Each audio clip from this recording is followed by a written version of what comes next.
I was a believer. I was a Shia Muslim.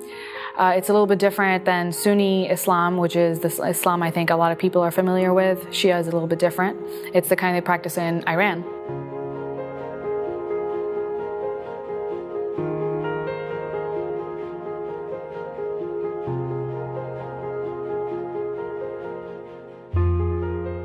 I believed for a long time, and I participated in the local community in Houston, Texas, which is actually a pretty large community of Muslims. And I did that for a long time until I decided that it doesn't make any sense.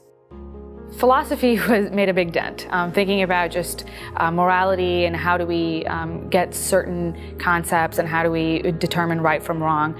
As soon as I started looking into what Islam really wanted out of me and what they wanted me to believe, I thought that a lot of this just doesn't feel good or moral or right.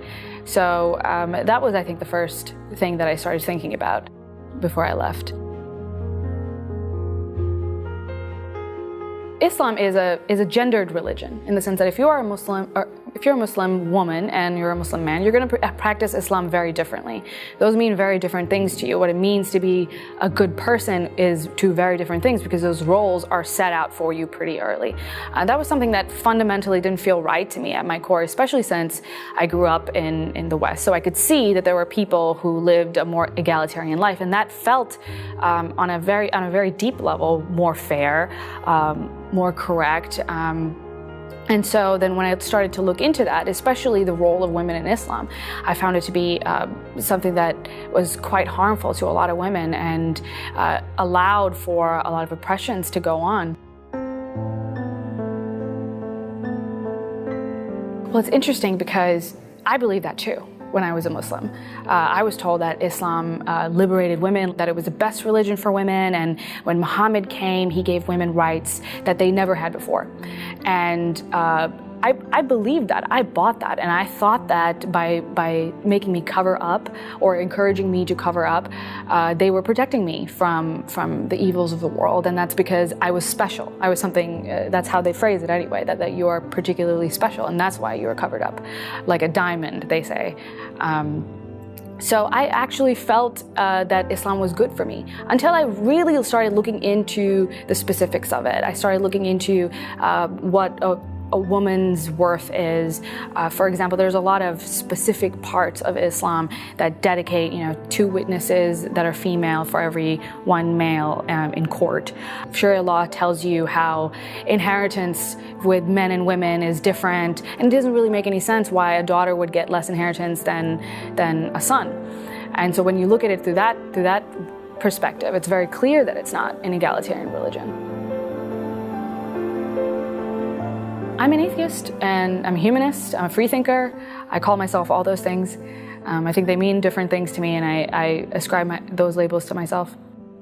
I left religion around the age of 16. I met my first ex-Muslim at the age of 21, 22, and then we decided that it'd be good to start an organization where other people can see the benefits of meeting people like them and having that support, and so we started the Ex-Muslims of North America. We don't proselytize, so it is, we're giving comfort and support to those who have already left. I mean, I'm a civil libertarian, so I think that if you are a Muslim and you believe certain things, you have every right to believe that in the privacy of your own home. I have a problem when those beliefs start harming other people, when they start harming women, when they start harming children. That's when I have a problem, and that's when I want to get involved. Otherwise, if that you're going to do whatever you want in the privacy of your own home, that's perfectly fine with me. So I don't really proselytize. But those who have decided that it's not the religion for them, because it is so difficult to leave, if you are a Muslim, because it is so difficult, I think it's really important to have those support and community networks. I'm very passionate about free speech. And it's especially important, I think, now when we're talking about Islamophobia and we're talking about hate speech and how criticism of Islam can be construed to be hate speech. Some people believe that. I don't. I think anti-Muslim bigotry, which is bigotry against Muslim as a people, and criticism of Islam are two very different concepts, and it's very important that we hold them apart as much as possible so that our dialogue can be constructive, truly constructive. And there's so many people who want Islamophobia to mean, and so many Muslims especially, who want Islamophobia to mean criticism of the religion as well, not just the people. They want to conflate those two terms because it's good for them. They don't want people to talk about their faith in a negative way.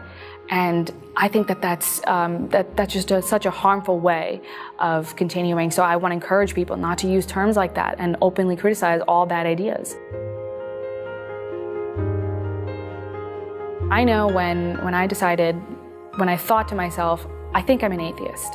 I think I'm not going to buy any of this.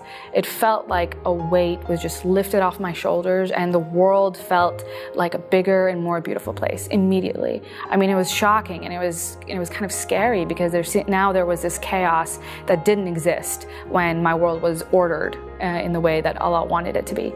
But when I removed that burden from my shoulders, it was just such a more exciting place to be in, and it made some of the harmful aspects of leaving religion a little bit easier to bear.